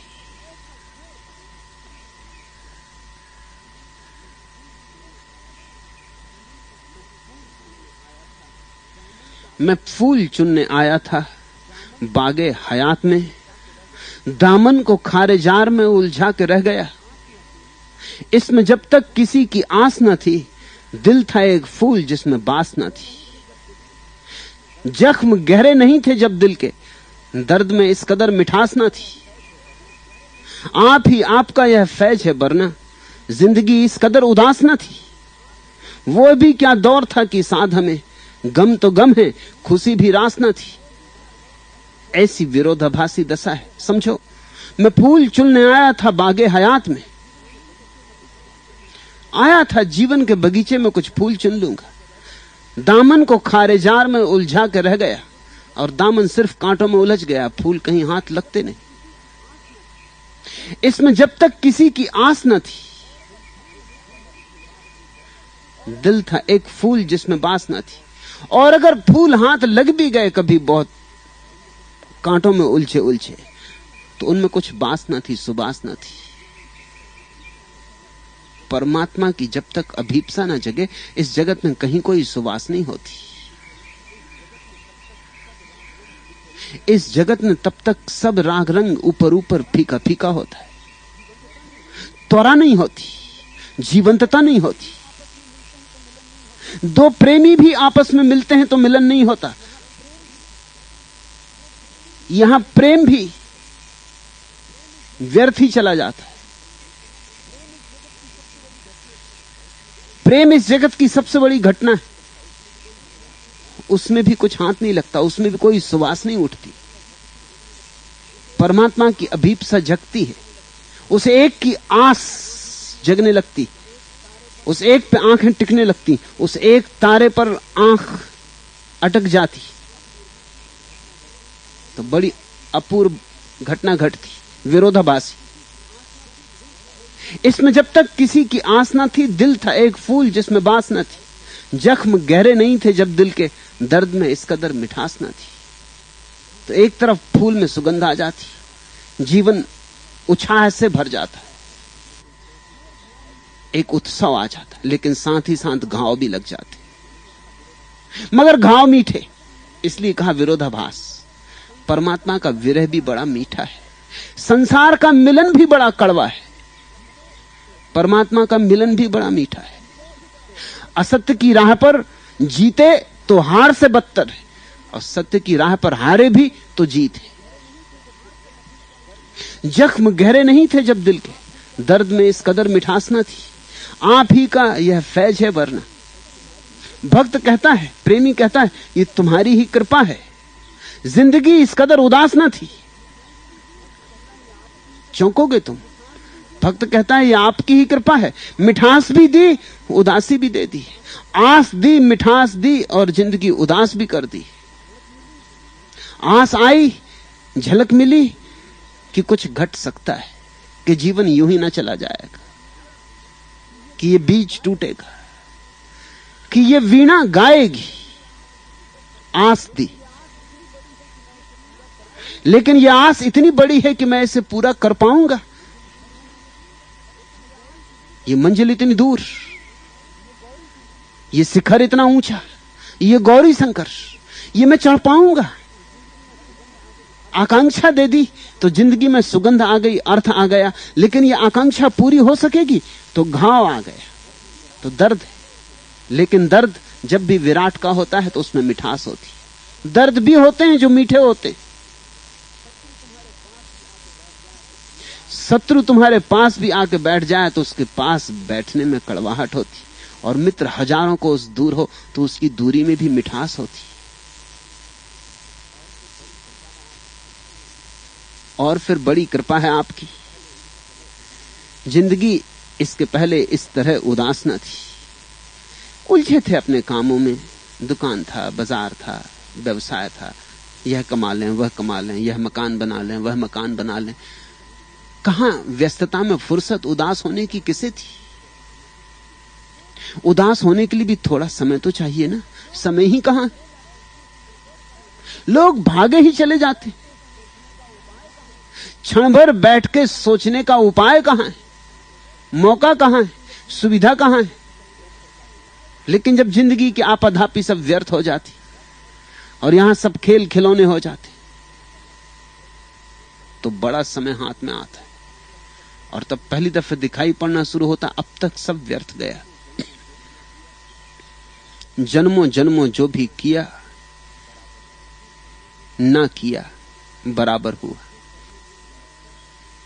एक उदासी उतरनी शुरू होती, और अब जो करने योग्य लगता है वो मेरी सामर्थ्य में है, मैं कर पाऊंगा। पैर थरथराते। वो भी क्या दौर था कि साथ हमें गम तो गम, खुशी भी रास न थी। ऐसे भी दिन थे जब ये अपूर्व उदासी की तो हम बात ही क्या कहें। जिंदगी की साधारण खुशियां भी हमें नहीं थी। मजा समझना इस बात का। ऐसे भी दिन थे जब ये अपूर्व उदासी की तो हम बात ही क्या करें। ये अनूठी, ये तो सौभाग्य की उदासी है जो परमात्मा को पाने की आकांक्षा से पैदा हो रही। ऐसे भी दिन थे जब जिंदगी की छोटी मोटी खुशियां भी हमें नहीं मिली थी। ये तो बड़ी खुशी। परमात्मा के लिए उदास हो जाने से बड़ी और कोई आशा नहीं, और उसके लिए पीड़ित हो जाने से बड़ा कोई प्रेम नहीं, और उसके लिए जलने से बड़ी कोई शांति नहीं। उसकी बेचैनी में चैन है, उसके लिए भटकने में बड़ा रस है।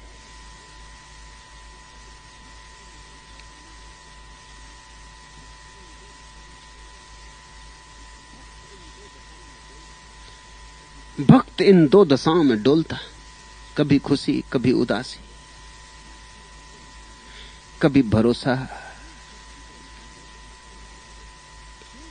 कभी संदेह। क्यों चटकी कली, क्यों फूल हंसा, क्यों सारा गुलिस्तां जाग उठा। वह सैरे चमन को आए हैं या वादे शहर के धोखे। सुबह होती, हवा आती, फूल नाचने लगते, सुगंध फैलने लगती, भक्त भाग के बाहर आ जाता। वह सैरे चमन को आए, वह आया क्या? इतनी सुगंध कैसे, इतना प्रकाश कैसे? क्यों चटकी कली, क्यों फूल हंसा, क्यों सारा गुलिस्तां जाग उठा। जरूर वह आया होगा, और निश्चित ही वह आता है। हमारे पास आंख नहीं देखने को। फूल हमसे पहले उसे देख लेते हैं और चटक जाते हैं। फूल हमसे पहले उसे पहचान लेते हैं और खिल जाते हैं। पक्षी हमसे पहले उसे सुन लेते हैं और गानों में गूंज उठते हैं। हमसे पहले हम बड़े अंधे, आदमी बड़ा अंधा है। क्यों चटकी कली, क्यों फूल हंसा, क्यों सारा गुलिस्तां जाग उठा। वह सहरे चमन को आए या वादे शहर के झोंके, या सिर्फ सुबह की हवा के झोंके, या वादे शहर के धोखे, या सुबह की हवा सिर्फ धोखा दे रही। ऐसी तरंगें भक्त के मन में उठें स्वाभाविक। ये भी सोच के उसे डर लगता है कि मैं अपने से पहुंच ना पाऊंगा। तू न चाहे तो तुझे पाके भी नाकाम रहे, तू जो चाहे तो गमे हिज्र भी आसान हो जाए। सब तेरे हाथ में। अपने हाथ कुछ भी हो ना सकेगा। इससे कभी निराशा भी पकड़ती, दुख भी होता है। अपने नियंत्रण में तो कुछ भी नहीं। ये मैं किस राह पे चल पड़ा, ये मैंने कैसी पुकार मान ली, ये मैं किसके पीछे हो लिया। जहां अपना बस नहीं है, जहां अवश्य हो जाने में ही वश है।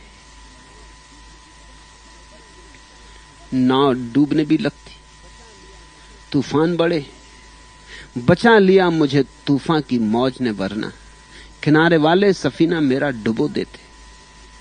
लेकिन जब नाव डूब ही जाती और जब भक्त परमात्मा में पूरी तरह लीन ही हो जाता, तब उसे पता चलता है कि धन्यभागी हूं मैं। बचा लिया मुझे तूफान की मौज ने, वरना ये तो तूफान ने मुझे बचाया। किनारे वाले सफीना मेरा डुबो देते। और अगर मैं किनारे वालों की सुनता हो, कहते कहां जा रहे हो, पागल हुए हो, अभी तूफान है, और दूसरे किनारे का कोई पता नहीं, नाव छोटी, पतवार काम ना आएगी, तुम्हें कोई अनुभव भी नहीं है ऐसी यात्राओं का। माझी कौन? और इस जगत में जो माझी की तरह लोग होते हैं वो तो पागल ही लगते। अब मेरे साथ चलोगे तो किसी पागल के साथ चल पड़े, अभी कहां ले जाएगा। इस तरह के माझियों का भरोसा क्या है? जो बुद्ध के साथ चले पागल के साथ चले। समझदारों ने तो अपने कान फेर लिए। जो बुद्धिमान मानते थे अपने को, वो तो बुद्ध से बचने लगे। ये तुम जान के हैरान हो गए, इस जगत में जब भी कोई किरण सूरज की उतरी तो थोड़े से हिम्मतवर और दीवानों ने ही उसका पीछा किया है, क्योंकि ये डूबने का रास्ता है, मिटने का रास्ता है। यहां मिट के पाना होता है। यहां जो सूली पे चढ़ता है उसी को सिंहासन मिलता है।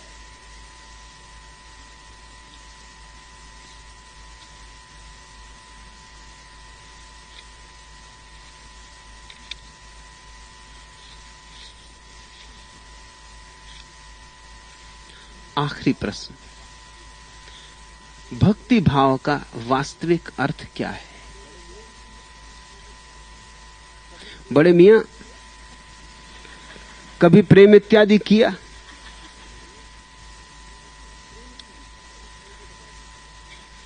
प्रेम की ही पराकाष्ठा है भक्ति। प्रेम ना किया हो तो मैं भी समझा ना पाऊंगा। प्रेम किया हो तो समझ में बात आ सकती। ये बातें अनुभव की हैं। कुछ तो उस दिशा में अनुभव चाहिए। नागार्जुन के पास एक आदमी आया और उसने कहा कि मुझे भी ले चलो उसकी यात्रा पर।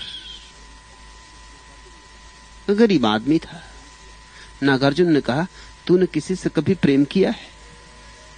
उसने कहा, प्रेम?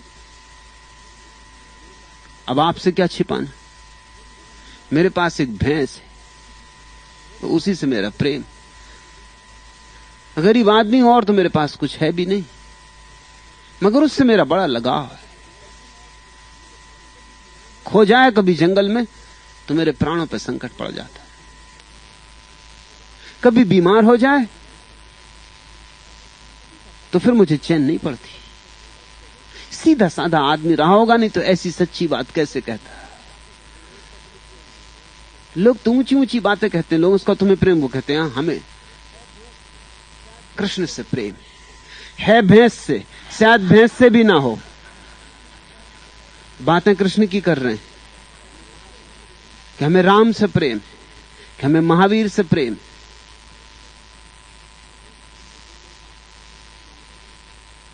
एक सज्जन मेरे पास आते थे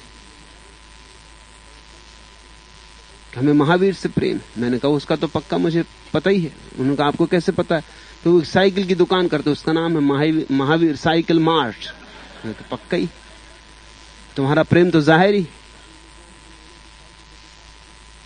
महावीर मिल जाए तो तुम उन्हें भी साइकिल पे बिठा के पीछे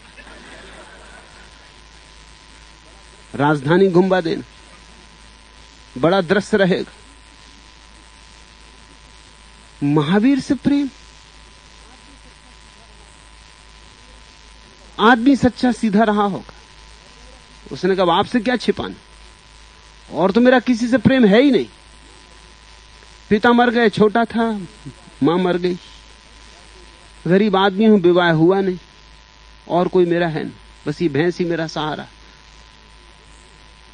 नागार्जुन ने कहा फिक्र न कर, इससे काम चल जाएगा। वो तो बहुत चौंका। उसने कहा भैंस से प्रेम से काम चल जाए? उसने कहा बस भक्ति का सारसूत तो तेरे हाथ में है ही, इसको बड़ा करना होगा, इसको निखारेंगे। हीरा कीचड़ में पड़ा, धो लेंगे।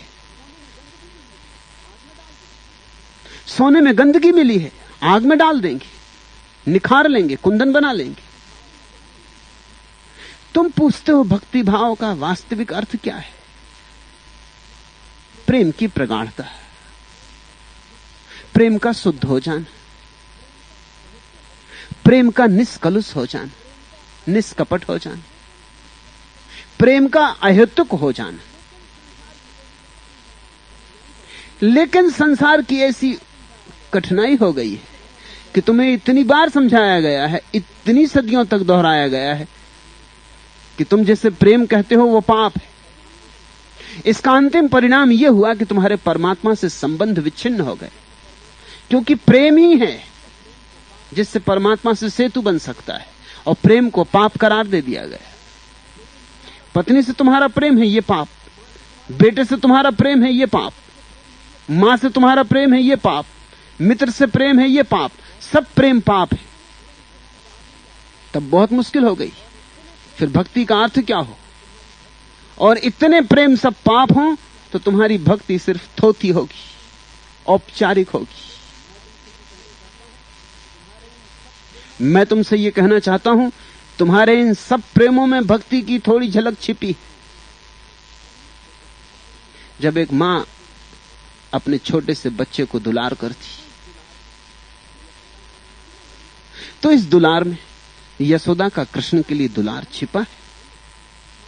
उघाड़ना है, निखारना है, साफ करना है, माना, लेकिन छिपा है। तो ही तो निखार पाओगे, तो ही साफ कर पाओगे। जब कोई प्रेयसी अपने प्रेमी को प्रेम करती है, तो इसमें ऐसे क्षण होते हैं जब हर प्रेयसी राधा हो जाती है और हर प्रेमी कृष्ण हो जाता है। क्षण ही होते हैं, ये मैं जानता हूं, कभी कभी होते, मगर ऐसी ऊंचाइयां आती प्रेम की। क्षुद्र से कहे जाने वाले प्रेम में भी कभी कभी ऐसी तरंगें उठती जब हर प्रेयसी राधा होती है और हर प्रेमी कृष्ण होता है। होना ही चाहिए, क्योंकि हर स्त्री में राधा छिपी पड़ी होगी बहुत कीचड़ में। यह दूसरी बात, कीचड़ से निकालने के उपाय। मगर अगर राधा की निंदा ही हो जाए तो अड़चन हो जाएगी, फिर निकालने का उपाय ही न रह जाए। फिर एक शाब्दिक भक्ति का जाल बनेगा जिसकी कोई जड़ें जमीन में नहीं होंगी, वो हवाई होगी। उससे न कोई तरा है, न कोई तर सकता है। मैं धर्म को जमीन में जड़ें देना चाहता हूं आकाश में फूल खिलें, मगर आकाश में फूल तभी खिलते हैं जब जमीन में जड़ें गहरी जाती, और जितनी गहरें जड़ी जाती हैं जमीन में, उतना ही वृक्ष आकाश में ऊपर जाता है। तुम जीवन को प्रेम करो, अनेक अनेक रूपों में चाहो, तुम जीवन से भागो मत। हां, इतना ध्यान रखो कि जैसा जीवन है उतने पे ही रुक मत जाना, इसे खूब निखारा जा सकता है। ऐसा ही समझो कि मैं तुम्हें एक वीणा भेद दे दूं। एक युवती का विवाह हुआ, मेरी विद्यार्थिनी थी जब मैं विश्वविद्यालय में अध्यापक था। उसने मुझे निमंत्रित किया तो उसके विवाह पे मैं गया। कुछ उसे भेंट देनी जरूरी थी, तो मैं एक वीणा ले गया, एक वीणा उसे भेंट दे दी। उसने कहा, लेकिन मैं तो वीणा बजाना जानती ही नहीं, और आपको भली भांति पता है। मुझे तो वीणा से कुछ लेना देना नहीं, ये भेंट आप किस लिए लाए? और इतनी कीमती वीणा मैं क्या करूंगी? इस पर रखे रखे धूल जमेगी, संभाल के रखूंगी। आपने भेंट दी है। मैंने कहा, इसे संभालने का एक ही उपाय है कि वीणा बजाना शुरू कर। उसने कहा, मुझे आता नहीं। इस जगत में किसी को भी जन्म से वीणा बजाना नहीं आता। कोई वीणा लिए हुए लोग थोड़ी आते मां के गर्भ से कि चले आ रहे हैं, ये तानसेन आ रहे हैं, कि वीणा लिए चले आ रहे हैं, कि बैजू बाबरा आ रहे हैं, अपना साथ सामान लिए चले आ रहे हैं, तबला ठोंकते इंतजाम करते चले आ रहे हैं। कोई लेके नहीं आता। तू सीखना।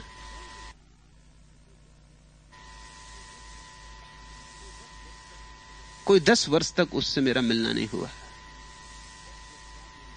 10 वर्ष बाद वो मुझे मिली तो और ही स्त्री हो गई थी, दीप्त हो गई थी।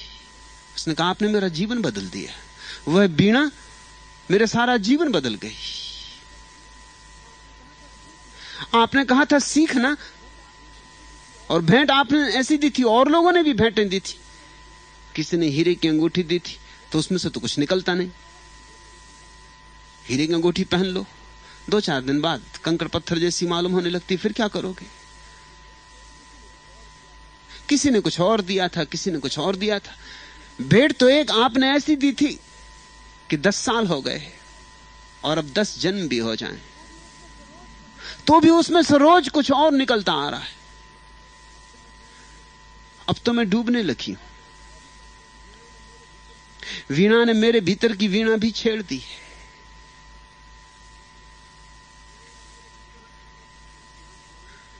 उसकी आंख में आनंद के आंसू थे। मैंने कहा तेरे पति कहां हैं? उसने कहा सब गए। कहा क्या कहती तू? उसने कहा वो वीणा ने सब गड़बड़ कर दिया।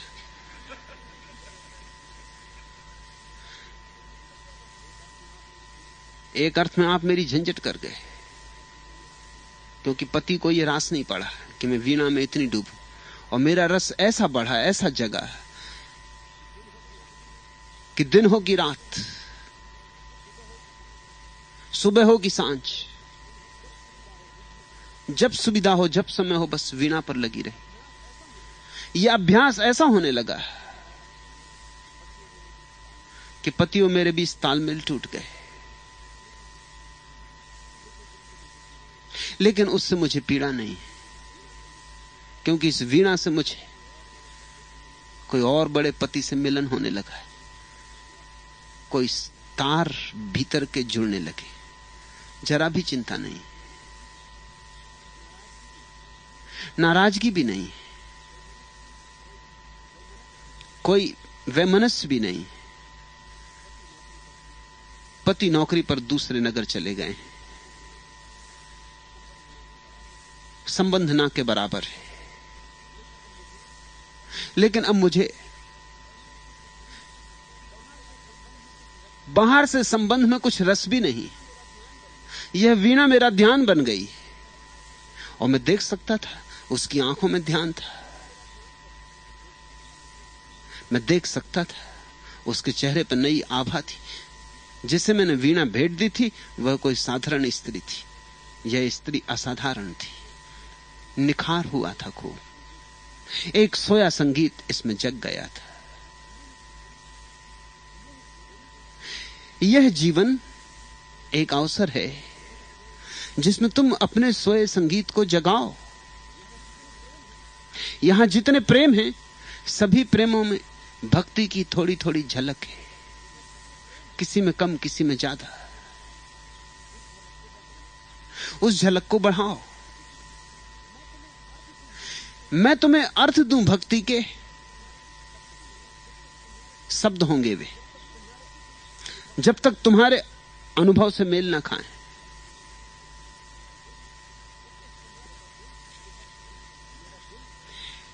मेरा दिल क्यों धड़कता है, सहेली मुझको बतला दे। जो सीने में खलिस है तू उसे पहचानती होगी। जवानी क्या इसी का नाम है तू जानती होगी। बता दे कौन से मौसम में यह शोला भड़कता है, मेरा दिल क्यों धड़कता है। न जाने मेरी सांसों में यह एक महकार सी क्या है। बिना पायल जो मैं सुनती हूं वह झंकार सी क्या है। ख्यालों में कोई घूंघट उठाकर मुझको तकता है, मेरा दिल क्यों धड़कता है। मेरा दिल झूमता है गीत अपने आप सुन सुनकर। जवानी मुस्कुराती है किसी की चाप सुन सुनकर। मैं अक्सर चौंक पड़ती हूं जो पत्ता भी खड़कता है, मेरा दिल क्यों धड़कता है। अनोखी सी कोई तस्वीर दिल को गुदगुदाती है, नहीं है सामने कोई मगर आवाज आती है। मेरे सीने से रह रहकर मेरा आंचल सरकता है, मेरा दिल क्यों धड़कता है। सहेली मुझको बतला दे। लेकिन बताने का कोई उपाय है, बताने की जरूरत भी क्या है। दिल धड़कने लगा तो बात होने लगी। तुम पूछते हो भक्ति भाव का वास्तविक अर्थ क्या है। नाचो, गाओ, डुबकी लगाओ कीर्तन में, भजन में। जीवन को प्रेम से थोड़ा पगो। जो तुम्हारे पास हैं, जो तुम्हारे निकट हैं, उनका सिर्फ उपयोग मत करो, उनका सोचना मत करो। उनमें थोड़े परमात्मा की छवि देखना शुरू करो, अपने बेटे में, अपनी पत्नी में, अपनी मां में, अपने भाई में, अपने मित्र में, अपने संगी साथी में। धीरे धीरे जहां जहां तुम्हें प्रेम की थोड़ी सी भी झलक हो, वहीं प्रार्थना को भी संयुक्त करो। कभी अपनी पत्नी का हाथ इस तरह हाथ में लो जैसे परमात्मा का हाथ हो, और देखो फर्क, और देखो कि कोई तार छिड़ जाता कि नहीं, कि कोई दिल धड़कता कि नहीं। न जाने मेरी सांसों में यह महकार सी क्या है, बिना पायल जो मैं सुनती हूं वह झंकार सी क्या है। ख्यालों में कोई घूंघट उठाकर मुझको तकता है, मेरा दिल क्यों धड़कता है। मेरा दिल झूमता है गीत अपने आप सुन सुनकर, जवानी मुस्कुराती है किसी की चाप सुन सुनकर। मैं अक्सर चौंक पड़ती हूं जो पत्ता भी खड़कता है, मेरा दिल क्यों धड़कता है। अनोखी सी कोई तस्वीर दिल को गुदगुदाती नहीं है सामने कोई, मगर आवाज आती है मेरे सीने से रह रहकर मेरा आंचल सरकता है, मेरा दिल क्यों धड़कता है। सहेली मुझको बतला दे, लेकिन कोई बतला ना सकेगा। मैं इशारे कर सकता हूं कि कैसे ये तुम्हारा भी अनुभव बन जाए। कुछ तो प्रेम होगा, किसी से भी तो प्रेम होगा। और ध्यान रखना, मैं किसी भी प्रेम को बुरा नहीं कह रहा हूं, सब प्रेम शुभ है। प्रेम सभी को शुभ कर देता है। जिस चीज से प्रेम जुड़ जाता है उसी को पवित्र कर देता है। प्रेम की वह महिमा है। प्रेम अपवित्र होता ही नहीं। जैसे मैंने कहा, डाल दो हीरे को कीचड़ में तो भी हीरा कीचड़ नहीं होता। कीचड़ से भिड़ जाए, चारों तरफ कीचड़ जम जाए, सदियों तक पड़ा रहे कीचड़ में, तो भी हीरा कीचड़ नहीं होता। जरा सी वर्षा आएगी, कीचड़ बह जाएगी। जरा पहुंच लोगे, फिर सूरज की किरणें उस पर इंद्रधनुषों के जाल बुन देंगी। तुम्हारे भीतर हीरा पड़ा है। जहां जहां प्रेम हो वहां वहां प्रेम को गहराओ, क्योंकि प्रेम की ही वर्षा हो तो हीरा निखरे।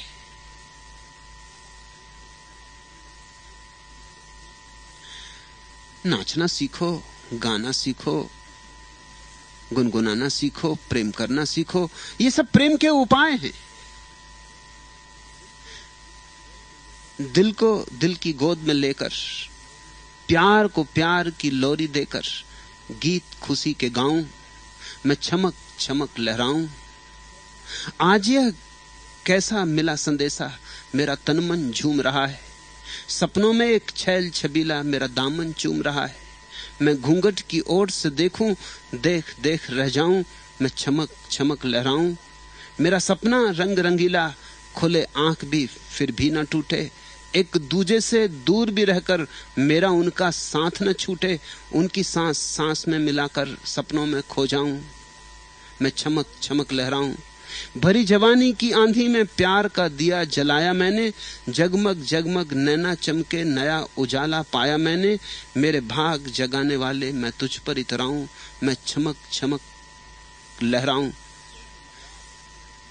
थोड़ा लहराओ, बहुत दिन हो गए खड़े खड़े। थोड़े नृत्य की गरिमा को उतरने दो। इसीलिए यह स्थल है कि यहां तुम थोड़ा प्रेम सीखो, कि यहां तुम थोड़े तरल बनो, थोड़े पिघलो, कि तुम्हारे पत्थर जैसे हृदय को थोड़ा गलाओ। मुझसे लोग आके पूछते कि ध्यान में नृत्य क्यों, गान क्यों, संगीत क्यों। उनके मन में ध्यान की एक रूढ़ धारणा है कि आंख बंद करके उदास भूखे प्यासे बैठ गए तो ध्यान।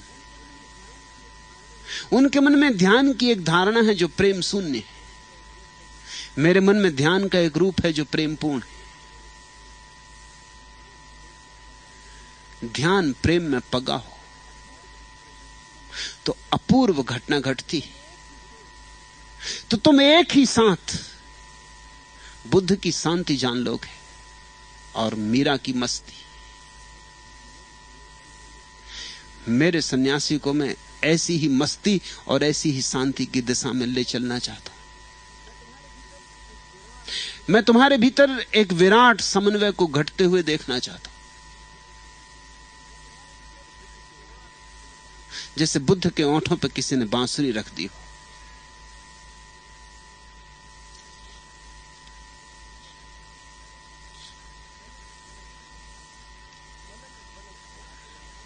पलक पलक प्यार तेरा छलक छलक जाए, आई मैं द्वार तेरे अलबेला रूप लिए, जुल्फों की छांव लिए मुखड़े की धूप लिए, पांव तेरे छूने मेरी पलक पलक जाए, पलक पलक प्यार तेरा छलक छलक जाए, सीने की धड़कन में आज तेरी चाप सुनूं, गाऊं गुन तेरे पिया अपनी धुन आप सुनूं, सांस भी लूं मैं तो खुशी झलक झलक जाए, पलक पलक प्यार तेरा छलक छलक जाए, अपनी तकदीर पे मैं इतराऊं आज के दिन, तू है मेरे पास तो मैं शर्माऊं आज के दिन, आज मेरा आंचल भी ढलक ढलक जाए, पलक पलक प्यार तेरा छलक छलक जाए।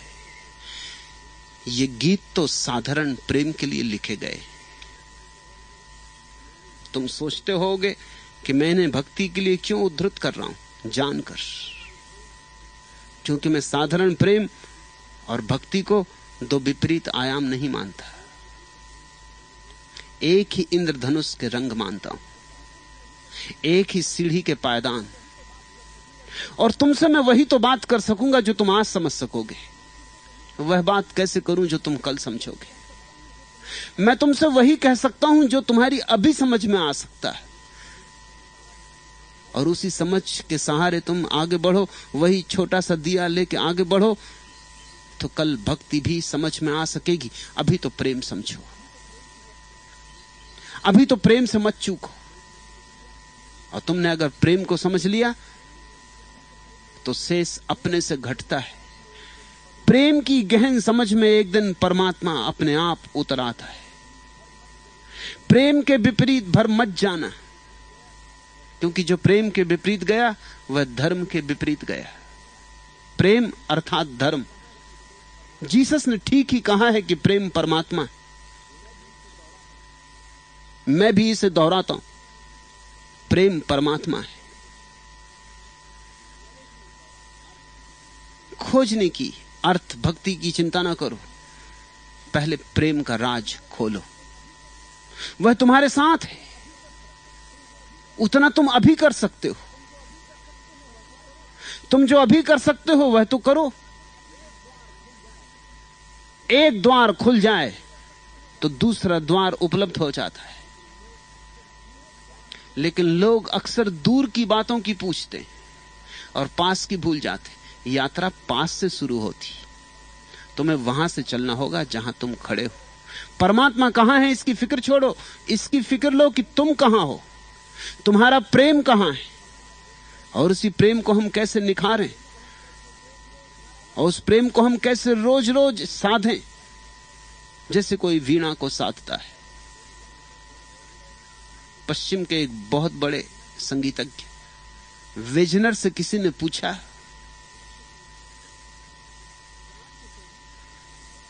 कि आपके संगीत में बड़ा इंस्पायरेशन, बड़ी प्रेरणा है, बड़ी सत प्रेरणा है। वेजनर ने उस आदमी की तरफ देखा और कहा, क्षमा करें, 1% इंस्पायरेशन, 99% परस्पायरेशन, 1% प्रेरणा और 99% पसीना। उस आदमी ने पूछा, मैं समझा नहीं। वेजनर ने कहा, 24 घंटे में से 12 घंटा, 16 घंटा निखार रहा हूं, और बड़ा मजा है। वेजनर ने बड़े क्रोध से कहा कि मैं 16 घंटे मेहनत कर करके मरा जा रहा हूं, लोग कहते हैं आप बड़े प्रतिभाशाली। प्रतिभाशाली का मतलब होता है जिसको कुछ नहीं करना पड़ रहा है, जैसे जन्म से मिला हुआ है। किसी ने और वेजनर से एक बार पूछा कि अगर आप 3 दिन अभ्यास ना करें तो क्या हो, तो उसने कहा कि 3 दिन अगर मैं अभ्यास ना करूं तो जो संगीतज्ञ हैं वो पहचानने लगते हैं कि कुछ चूक हो रही।